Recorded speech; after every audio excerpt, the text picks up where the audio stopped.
সুপ্রিয় দর্শক আসসালামু আলাইকুম, কেমন আছেন আপনারা? নিশ্চয়ই ভালো আছেন। আজকের ভিডিওতে আপনাদের সবাইকে স্বাগত জানাচ্ছি। আজকে আমি আপনাদের সাথে একটা গুরুত্বপূর্ণ টপিক নিয়ে আলোচনা করব। একজন নতুন মা গতদিন আমাকে এই প্রশ্নগুলো করেছেন এবং খুব অনুরোধ করেছেন যেন এটা নিয়ে একটা ভিডিও দেই। আমি সেটারই চেষ্টা করেছি। আজকের ভিডিওতে আলোচনা করব ডেলিভারি ৩-৪ ঘন্টা আগে কেমন লাগে, বাচ্চার মুভমেন্ট কেমন থাকে, ডাক্তাররা কি করবেন, কেমন পেইন থাকবে, মোটামুটি সার্বিক পরিস্থিতিটা কেমন হবে, সব কিছু নিয়ে আজকে আলোচনা করব। তাহলে চলুন মূল ভিডিওতে যাওয়া যাক। বাই দ্য ওয়ে, মূল ভিডিওতে যাওয়ার আগে একটা কথা বলি, আমি আমার চ্যানেলে pregnancy related, specially normal delivery related অনেক ইম্পর্টেন্ট তথ্য ভিডিও আকারে শেয়ার করে থাকি। এই তথ্যগুলো আমার পার্সোনাল এক্সপেরিয়েন্স ও আমার ডক্টরের সাজেশন থেকে নেওয়া। তাই আমার চ্যানেলটিকে যদি একবার আপনারা ভিজিট করেন তাহলে আপনারা আপনাদের প্রশ্নাতীত মনের অনেক প্রশ্নের উত্তর পেয়ে যেতে পারেন। আমন্ত্রণ জানাবো আমার চ্যানেলটিকে একবার ভিজিট করে দেখার জন্য। এবারে চলুন মূল আলোচনায় যাওয়া যাক। গতদিন একজন নতুন মা আমাকে এই প্রশ্নগুলো করে খুব অনুরোধ করেছেন যেন এটার উপরে একটা ভিডিও দেই। আমি আজকে সেটাই করার চেষ্টা করেছি। আর আজকের ভিডিওতে আলোচনা করব ডেলিভারি ৩-৪ ঘন্টা আগে কেমন লাগে, কেমন পেইন থাকে, ডাক্তাররা কি করবেন, বাচ্চার মুভমেন্ট কি হবে, মোটামুটি সার্বিক পরিস্থিতিটা কেমন থাকবে সেটা নিয়ে আলোচনা করব। দেখুন, আমরা সবাই জানি যে নবম মাসটা হচ্ছে ডেলিভারির সময়, আর নবম মাস বা ৩৬ সপ্তাহ থেকে ডেলিভারির গণনা শুরু হয়ে যায়। সেটা নবম মাসের শুরুতেও ডেলিভারি হতে পারে, নবম মাসের মাঝামাঝিতেও হতে পারে, শেষেও হতে পারে। সিজারটা হচ্ছে প্রি প্ল্যান, যেখানে আপনি ৩৬ সপ্তাহ বা নবম মাসের সর্বশেষ যখন চেক আপ করাবেন, সেই চেক আপে রিপোর্টসে যদি সব কিছু ঠিকঠাক আসে আপনার বাচ্চার, তাহলে ইনশাল্লাহ ধরে নেবেন ডেলিভারিটা নর্মালে হবে। আর যদি কোনো কিছুতে কোনো জটিলতা থাকে তাহলে অবশ্যই সিজারের প্রয়োজন হবে, আর সেটা ডাক্তারই বলে দেবে যে অমুক দিনের অমুক তারিখে সিজার হবে। সেই প্ল্যান মতো আপনি গিয়ে সিজার করিয়ে ফেলতে পারলেন, আপনি নিজেই জানতে পারলেন যে অমুক দিন আপনার বাচ্চা হবে। সব কিছু প্রি প্ল্যান থাকে। কিন্তু নর্মাল ডেলিভারি হচ্ছে একটা প্রাকৃতিক পদ্ধতি। এখানে জোর করে ডাক্তার দিয়ে টানা হেঁচড়া করে কোনো মতেই কিছু সম্ভব নয়। প্রথম থেকে শেষ পর্যন্ত প্রতিটি ধাপ প্রাকৃতিকভাবে শুরু হয়ে প্রাকৃতিকভাবেই শেষ হবে। সেই জন্য এটার জন্য অপেক্ষা করতে হয়, সময় দিতে হয়, সময় নিতে হয়। বেসিক্যালি নর্মাল ডেলিভারিতে যদি কষ্ট বলতে কিছু বোঝায় তাহলে এতটুকুই হচ্ছে কষ্ট, যে কবে ডেলিভারি প্রক্রিয়া শুরু হবে, কবে ডেলিভারি প্রক্রিয়া শুরু হবে, এই যে অপেক্ষাটা, ডেলিভারি প্রক্রিয়া শুরু হওয়ার জন্য যে অপেক্ষাটা, এই অপেক্ষাটাই কষ্ট। কিন্তু একবার যদি প্রক্রিয়া শুরু হয়ে যায় তাহলে দেখবেন যে এক ধাপের পরে এক ধাপ ম্যাজিকের মতো শুরু হয়ে শেষ হতে থাকবে, আর কিছু বুঝে ওঠার আগেই আপনার ডেলিভারি হয়ে যাবে, আপনার বাচ্চা আপনার কোলে এসে যাবে। সিরিয়াসলি ব্যাপারটা এরকম। শুধু ওই যে কখন ডেলিভারি প্রক্রিয়া শুরু হবে সেটার জন্য অপেক্ষা করাটা একটু কষ্টকর, আর কষ্ট করে এই জিনিসটাকে সহ্য করে নেবেন, অপেক্ষা করবেন, সময় দেবেন, সময় নেবেন, তাহলে ইনশাল্লাহ দেখবেন ধৈর্যের ফল মিষ্টি হবে। এবারে বলি, নর্মাল ডেলিভারির প্রক্রিয়া কিন্তু শুরু হয় পিরিয়ড হওয়া দিয়ে। আপনি ঠিকই শুনেছেন, পিরিয়ড মিস হওয়া দিয়ে আমরা আমাদের প্রেগনেন্সিটা শুরু করি, আর পিরিয়ড হওয়া দিয়ে আমরা প্রেগনেন্সিটা শেষের পথে থাকি। আর যখন আপনার পিরিয়ড শুরু হয়ে যাবে নবম মাসের যে কোনো সময়, তখনই বুঝবেন যে আপনার নর্মাল ডেলিভারি প্রক্রিয়া শুরু হয়ে গেছে। কখনোই এখানে লাল টকটকে ব্লাড যাবে না। ব্লাডের রঙটা থাকবে হালকা বাদামি বা হালকা গোলাপি বর্ণের, একদম আমাদের পিরিয়ডের প্রথম দিনের মতো। আমাদের পিরিয়ডের প্রথম দিন যেরকম ব্লিডিং হয় বা যে ব্লাডের কালারটা হয়, এখানেও ঠিক সেরকম হবে। এরকমটা যখন দেখবেন তখন বুঝবেন যে ইনশাল্লাহ নর্মাল ডেলিভারি প্রক্রিয়া শুরু হয়েছে এবং জরায়ু মুখও একটু একটু করে খুলতে শুরু করছে। এটা হচ্ছে প্রথম ধাপ। এই ধাপটা চলতে চলতে একটা সময় দেখবেন দ্বিতীয় ধাপে গিয়ে পৌঁছবেন আপনি। দ্বিতীয় ধাপটা পানি ভাঙবে, কারো 1-2 ফোঁটা করে পানি ভাঙে, কারো তার থেকে একটু বেশি ভাঙে। যখনই দেখবেন যে পানি ভাঙতে শুরু করেছে তখনই আপনারা বিছানায় শটান শুয়ে থাকবেন। এতে কি হবে, আর খুব বেশি পানি ভেঙে যাবে না, কারণ খুব বেশি পানি যদি ভেঙে যায় তাহলে গর্ভের ভেতরে শুকিয়ে বাচ্চা মারা যাবে। তবে যদি কেউ দেখেন যে ঝরঝর করে প্রস্রাবের মতো পানি ভাঙা দিয়েই আপনার পানি ভাঙার ধাপটা শুরু হয়েছে, তাহলে 1 সেকেন্ডও দেরি না করে আপনি দ্রুত হসপিটালে চলে যাবেন। পরবর্তীতে আপনার যা করণীয় হবে সেটা ডাক্তাররা বলবে। এখানে একটা কথা বলি, প্রথম ধাপ থেকে দ্বিতীয় ধাপে যেতে কমপক্ষে আপনার 5 থেকে 7 ঘন্টা বা 3 থেকে 4 ঘন্টা বা কারো কারো 24 ঘন্টা সময় লাগে, যার যেরকম সময় লাগে। দ্বিতীয় ধাপের পরে আপনি আস্তে আস্তে পৌঁছে যাবেন তৃতীয় ধাপে। এখানেও একই, কারো 4-5 ঘন্টা সময় লাগে, কারো 5-7 ঘন্টা সময় লাগে, কারো আবার 24 ঘন্টাও সময় লেগে যায়। তবে পানি ভাঙার সর্বোচ্চ 24 ঘন্টার মধ্যেই কিন্তু ইনশাল্লাহ পেইন এসে যাবে আপনার। পেইনটা প্রথমে হালকা থাকবে, তারপরে মাঝারি হবে, এরপরে ভারী পর্যায়ে যাবে। পেইনটা কখনোই এক নাগাড়ে হবে না, এটা ভেঙে ভেঙে হবে বা থেমে থেমে হবে। যেমন আপনার 7টার সময় পেইন শুরু হলো, কয়েক সেকেন্ড থাকবে, এরপর চলে যাবে।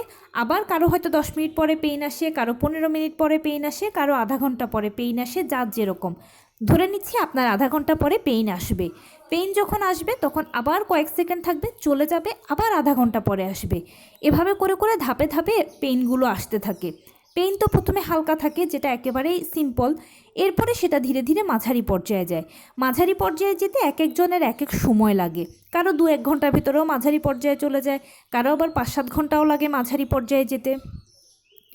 এরপরে যখন পেইনটা মাঝারি হবে তখনও একই রকম, হয়তো 10 মিনিট পর পর আসবে, নয়তো 15 মিনিট পর পর আসবে, নয়তো আধা ঘন্টা পর পর আসবে। এরপরে পেইনটা ভারী পর্যায়ে যাবে। ভারী পর্যায়ে গেলে পেইনটা বারে কমে আসবে। বারে কমে আসবে মানে প্রথমে যদি আপনার আধা ঘন্টা পরে পরে হতো, এখন হয়তো 15 মিনিট পর পর হবে, 10 মিনিট পর পর হবে, 7 মিনিট পর পর হবে, 2 মিনিট পর পর হবে, 1 মিনিট পর পর হবে, এরকম বারে কমে আসবে। যখন এরকম প্রচণ্ড ভারী পেইনরত অবস্থায় থাকবেন আপনি, তখনই জরায়ুর মুখ 4 সেন্টিমিটার খুলবে। আপনারা সবাই নিশ্চয়ই জানেন যে জরায়ু মুখ 4 সেন্টিমিটার না খোলা পর্যন্ত ডেলিভারি হবে না। আর পেইন যত ভারী হবে বা যত বাড়বে, বারে কমে আসবে, ততই জরায়ুর মুখ 4 সেন্টিমিটার খুলতে থাকে। আর জরায়ু মুখ যখন 4 সেন্টিমিটার খুলে যাবে, তখনই আপনাকে লেবার রুমে নিয়ে যাওয়া হবে। এরপরে কি হবে? এর পরবর্তীতে আস্তে ডেলিভারির যা যা প্রক্রিয়া আছে সেগুলো আপনার সাথে হবে। এবারে আসি 3-4 ঘন্টা আগের সময়টাতে। পুরো প্রসেসটা শুনে অটোমেটিক আপনি আন্দাজ করতে পারছেন যে অবশ্যই 3-4 ঘন্টা আগে আপনি হসপিটালেই থাকবেন। এখানে আমার একটা পার্সোনাল ওপিনিয়ন হচ্ছে কি, আপনারা যখনই দেখবেন যে পানি ভাঙার ধাপটা শুরু হয়েছে, তখনই আস্তে আস্তে হসপিটালে চলে যাবেন।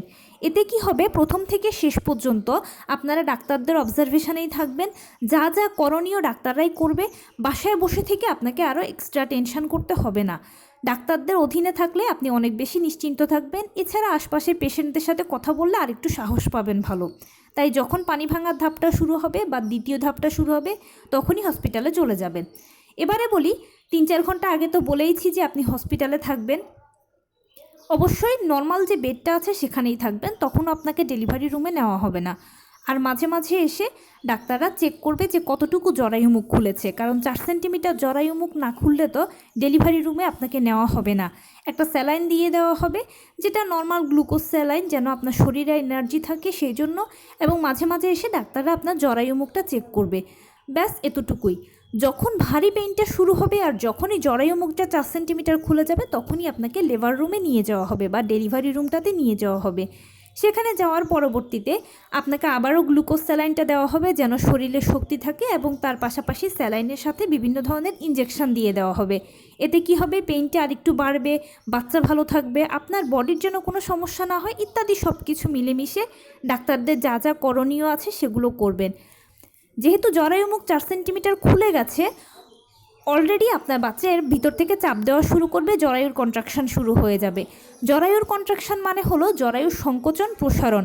যারা এখন নবম মাসের গর্ভবতী আছেন তারা খেয়াল করবেন, আপনাদের এখন মাঝে মাঝে পেট শক্ত হচ্ছে আবার ছেড়ে দিচ্ছে, পেট শক্ত হচ্ছে আবার ছেড়ে দিচ্ছে। এটাকে জরায়ুর কন্ট্রাকশন বলে। আর এই সময়টাতে বা ডেলিভারির ওই সময়টাতে এই কন্ট্রাকশনটা অনেক বেশি হবে, ঘন ঘন হবে। এর ফলশ্রুতিতে কি হবে, বাচ্চা ভেতর থেকে চাপ দেওয়া শুরু করবে। সে বুঝবে যে তার সময় হয়েছে বেরোনোর জন্য। বাচ্চা যখন ভেতর থেকে চাপ দিতে থাকে, ডাক্তাররা যখন এটা দেখতে থাকে মায়ের যৌনাঙ্গ দিয়ে, তখন ডাক্তাররা মাকে বলবে যে মা জোরে জোরে চাপ দিন, জোরে জোরে চাপ দিন, দ্রুত চাপ দিন, আপনার বাচ্চা যেন তাড়াতাড়ি বেরিয়ে যায়। এই সময়টা হচ্ছে একটা মায়ের জন্য খুবই ইম্পর্ট্যান্ট একটা সময়। কারণ কি, এ সময় আপনাকে খুব কেয়ারফুল থাকতে হবে, প্লাস কিছু ট্রিক্স মেনটেন করতে হবে। কি করতে হবে, যেহেতু আপনাকে চাপ দিয়ে আপনার বাচ্চাকে বের করতে হবে, এবং যত দ্রুত বের করতে পারবেন বাচ্চাকে, তত দ্রুতই আপনি মুক্তি পাবেন, বাচ্চাও মুক্তি পাবে। কারণ কি, বাচ্চারা যত বেশি মায়ের গর্ভে থাকে বা যতক্ষণ আটকে থাকে, ততক্ষণ তাদের অক্সিজেনের পরিমাণ সেখানে কম থাকে।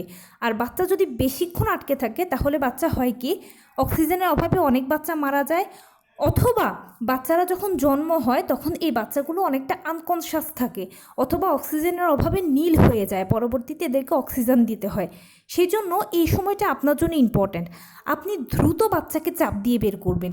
এটার জন্য আপনি কী টিপস মেনটেন করবেন, সেটা হচ্ছে মাথার নিচে অবশ্যই একটা বালিশ বা একটা পুটুলি বা যেটাই আপনি অ্যারেঞ্জ করতে পারেন না কেন, কিছু একটা মাথার নিচে শক্ত দিয়ে রাখবেন। আর দুটো হাতকে মুঠি করে ধরে রাখবেন কিছুর সাথে। এতে কি হবে, আপনি মাথার থেকে আর হাতের থেকে ফুল বডির মাধ্যমে একটা ভালো জোর পাবেন। মাথা আর হাত যখন আপনাকে ভালো সাপোর্ট দেবে, তখন বডিও আপনাকে ভালো সাপোর্ট দেবে। জোরে জোরে 2-3টে চাপ যদি দিতে পারেন, ইনশাল্লাহ দ্রুত আপনার বাচ্চা বেরিয়ে যাবে। আর একবার বাচ্চা বেরিয়ে গেলে সব টেনশন শেষ। বাচ্চা সেফলি বেরিয়ে চলে আসার পরে ডেলিভারি হয়ে যাবে। প্লাসেন্টা ডেলিভারির মাধ্যমে সাকসেসফুলি আপনার নর্মাল ডেলিভারি প্রক্রিয়াটা শেষ হবে। যদি কারো এখানে সাইড কাটার প্রয়োজন হয়, তাহলে তো অবশ্যই ডাক্তাররা সাইড কাটবেন। আপনি যখন বাচ্চাকে চাপ দেওয়ার কাজে ব্যস্ত থাকবেন, তখনই প্রয়োজন বোধ করলে ডাক্তাররা সাইড কাটবেন, না হলে নয়। আর সাইড কাটা শব্দটা শুনে ভয়ের কিছু নেই, এটা আপনার জন্য ভালো, বাচ্চার জন্য ভালো। আর প্রথমত নিশ্চিত করি যে সবার সাইড কাটা লাগে না। যাদের প্যালভিসটা সময় মতো প্রসারিত হতে পারে বা বড় হতে পারে, তাদের সাইড কাটা লাগে না, তাদের বাচ্চা এমনিতেই বেরিয়ে চলে আসে। কারণ বাচ্চার থেকে যদি প্যালভিসের অবস্থাটা বড় হয়, তাহলে আর সাইড কাটবে কেন? কিন্তু যদি দেখা যায় যে বাচ্চা থেকে প্যালভিসের পরিমাণটা ছোট বা প্যালভিসের জায়গাটা ছোট, এই ছোট জায়গাটা দিয়ে বাচ্চাকে যদি টেনে টেনে বের করা হয়, তাহলে বাচ্চার ঘাড়ের কাছে যে রগগুলো আছে এগুলো ছিঁড়ে যাওয়ার সম্ভাবনা থাকে। অথবা বাচ্চাও চাপ দিচ্ছে বেরোনোর জন্য, আপনিও চাপ দিচ্ছেন বের করার জন্য, উভয়ের যৌথ প্রেশারে বাচ্চা যখন বেরোবে ফট করে, তখন এবড়োথেবড়োভাবে আপনার যৌনাঙ্গ ছিঁড়ে যেতে পারে, যেহেতু জায়গাটা অনেক পাতলা। সেই জন্য বাচ্চাকে সেফ রাখার জন্য, আপনাকে সেফ রাখার জন্য যদি প্রয়োজন হয়, আবারও বলছি যদি প্রয়োজন হয়, ডাক্তাররা একটু হালকা সাইডটা ছিটে দেবেন, চিন্তা নেই। সাইড কাটা, সেলাই দুক্ষেত্রে লিকুইড অ্যানেস্থেশিয়া ব্যবহার করা হবে, আপনি বুঝতেই পারবেন না। আপনি তখন বাচ্চাকে চাপ দিয়ে বের করার কাজেই ব্যস্ত থাকবেন, ডাক্তার কি করছে সেদিকে আর আপনার খেয়াল থাকবে না। আর ওই সময়টাতে র্যান্ডম ডাক্তাররা শুধু বলতে থাকে যে মা চাপ দিন, জোরে জোরে চাপ দিন, কী করছেন, তাড়াতাড়ি চাপ দিন, আপনার বাচ্চা বেশিক্ষণ থাকলে তো ভেতরে ক্ষতি হবে, আপনি পারছেন না কেন, কি করছেন আপনি কেমন মা, তাড়াতাড়ি করুন। এগুলো শুনলে তখন একজন মায়ের অটোমেটিক ধ্যান জ্ঞান মন মানসিকতা থাকে শুধু বাচ্চাকে চাপ দিয়ে বের করার ক্ষেত্রে। আর পৃথিবীর কোনো দিকেই তার কোনো নজর থাকে না, কোনো চিন্তা থাকে না। আর অবশ্যই একজন মায়ের ওই সময় নিজেরও মায়া থাকে না, শুধু সন্তানের জন্যই তার মায়াটুকু থাকে। তাই যত দ্রুত সন্তানকে বের করা যায় সেটাই মায়ের চেষ্টা থাকে। যদি সাইড কাটা হয় তাহলে তো ডাক্তাররা কাটবে, এতে ভালো হবে, আপনিও সম্মতি দেবেন। সাইড কাটার পরে অনেকে চিন্তা করেন যে আচ্ছা এতে কি কোনো সমস্যা হবে। দেখুন, 7-8 দিন পর্যন্ত আপনি যদি ডাক্তার আপনাকে যে অ্যান্টিবায়োটিকগুলো দেবে সেগুলো যদি সেবন করেন, ভিটামিন সি জাতীয় খাবার বেশি বেশি খান, হাইকমেট ব্যবহার করেন, ঠান্ডা পানি ব্যবহার করেন, আর একটু চেপে যদি ব্যবহার করেন 7 থেকে 8 দিন, এর মধ্যে ইনশাল্লাহ দেখবেন ঘাটা শুকিয়ে যাবে, আপনি সুস্থ হয়ে যাবেন। 7-8 দিন পরে আপনি অনায়াসেই স্বাভাবিক জীবনে ফিরে আসতে পারবেন, হাঁটা চলা ওঠা বসা সব করতে পারবেন। শুধু 7-8 দিন একটু কষ্ট করে চেপে ব্যবহার করতে হবে, সাবধানে চলতে হবে, যত্ন করতে হবে জায়গাটাকে, তাহলে আর কোনো অসুবিধা নেই, সেলাই জোড়া লেগে যাবে। আরেকটা ব্যাপার কি, নর্মাল ডেলিভারির ক্ষেত্রে যদি সেলাইয়ের প্রয়োজন হয়, সেই সেলাই কিন্তু পরবর্তীতে আর কাটার জন্য হসপিটালে যেতে হয় না। আপনারা সবাই অবগত আছেন নিশ্চয়ই যে সিজার হয়ে যাওয়ার পরে আর 7 দিন পরে পেশেন্ট হসপিটালে গিয়ে সেলাই কাটে, যেটা নর্মাল ডেলিভারিতে লাগে না। ডেলিভারি হয়ে গেলে 1 থেকে 1.5 ঘন্টার মধ্যে বাচ্চাকে কোলে নিয়ে বাসায় চলে আসতে পারবেন, ইনশাল্লাহ আর হসপিটালে যেতে হবে না। কারণ এখানে এমন এক ধরনের সুতা ব্যবহার করা হয় যেটা অটোমেটিক মাংসের সাথে মিশে যায়, কোনো ক্ষতি হয় না, তাই সেলাই কাটাও লাগে না। তো এই ছিল আজকের ভিডিও। কেমন লাগলো বলুন? যদি ভালো লেগে থাকে ও হেল্পফুল হয়ে থাকে তাহলে প্লিজ লাইক কমেন্ট শেয়ার করতে একদম ভুলবেন না। আর সেই সাথে আমার চ্যানেলটিকে সাবস্ক্রাইব করার বিনীত অনুরোধ রইল। পাশে থাকা বেল আইকনটি ক্লিক করে দেবেন যেন আমি ভিডিও আপলোড করার সাথে সাথে আপনারা নোটিফিকেশান পেয়ে যান। যদি কোনো প্রশ্ন থাকে কমেন্টসে জানাবেন, আমি রিপ্লাই দেব। প্লাস যদি কোনো পরামর্শ থাকে যে কোন বিষয়ের উপরে ভিডিও বানালে আপনারা উপকৃত হবেন সেটাও জানাবেন, আমি আপনাদের পছন্দের সর্বোচ্চ প্রায়োরিটি দেব। ভালো থাকবেন, সুস্থ থাকবেন। আসসালামু আলাইকুম।